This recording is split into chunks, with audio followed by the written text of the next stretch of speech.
Hello, boys and girls. How are you? I've enjoyed talking to Mia today, and I talked to Lindsay, and I see that Karis is very busy cheering on her friends who are making their AR goals. I also went in and checked, and everybody's moving. So I'm very proud of that. I also went to extramath.org, which you can find under the topic heading under Zern and Prodigy and stuff. And I changed it so that you can work on multiplication facts as well. Remember, like 3 groups of 4 is 12. So that's 3, 6, 9, 12. There's 4 3s right there. Okay, so I'm going to read The Perilous Princess Plot by Sarah Courtauld, chapter 13, in which Lavender makes a discovery. Locked in her cell, Lavender stood and shivered. She stared at the damp pile of straw in the corner and the spider webs hanging from the ceiling, and she felt like the ground beneath her might be about to give away. And since she was in a badly built castle on an island floating in the middle of a moat, that might well have been true. I'm trapped, she thought. The ransom is never going to arrive. I'll be locked in here until I'm really, really old, like 22 or even older. Okay.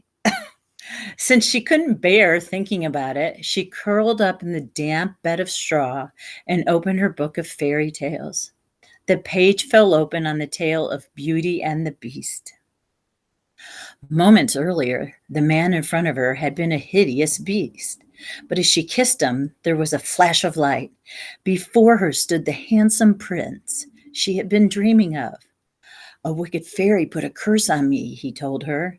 She turned me into this hideous beast. Only by finding true love could the curse be broken.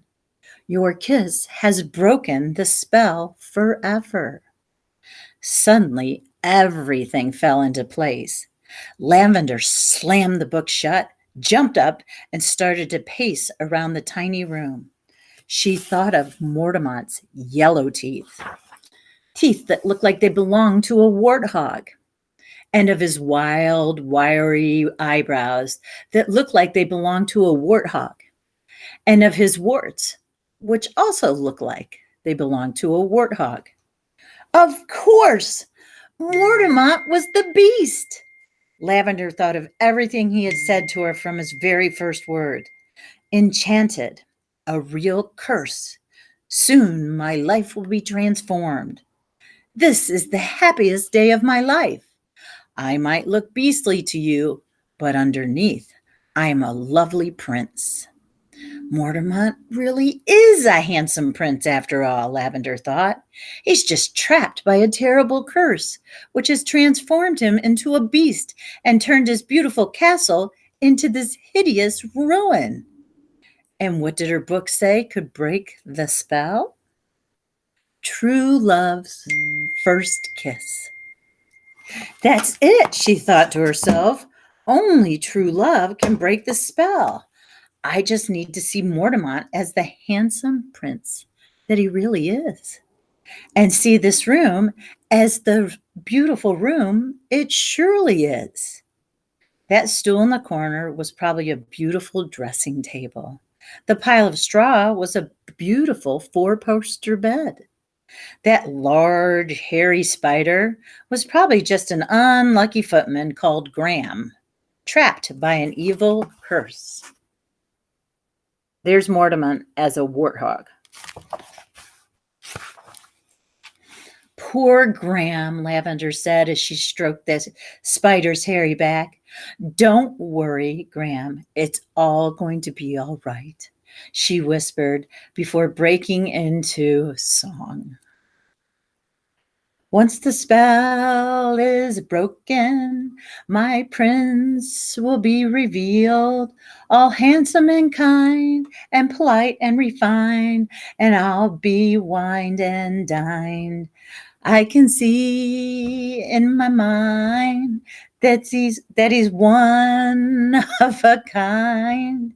In my heart he's enshrined, and our stars are all aligned, for our fates are entwined.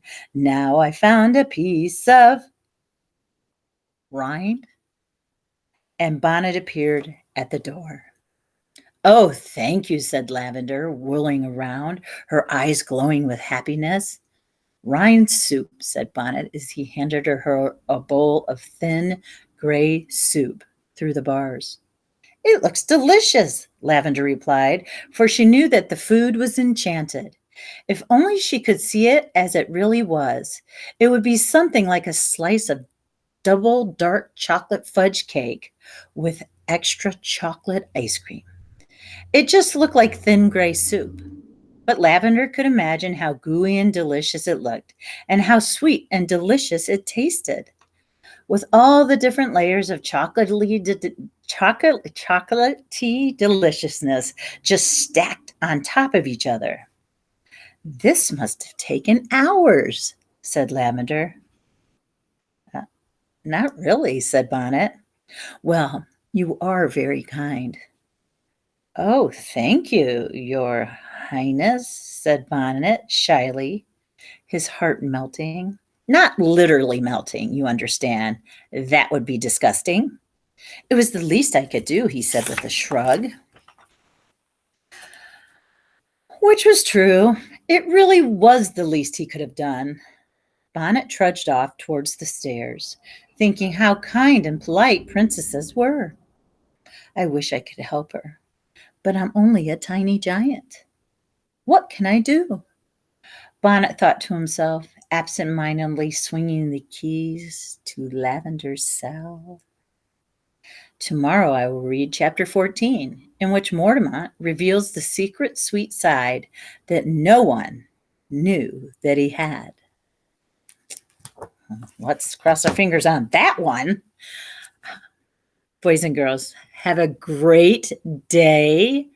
I hope that you guys play and that you spend time with your families, and that you say thank you to your moms and dads and grandmas and grandpas and aunts and uncles and to whomever is helping you.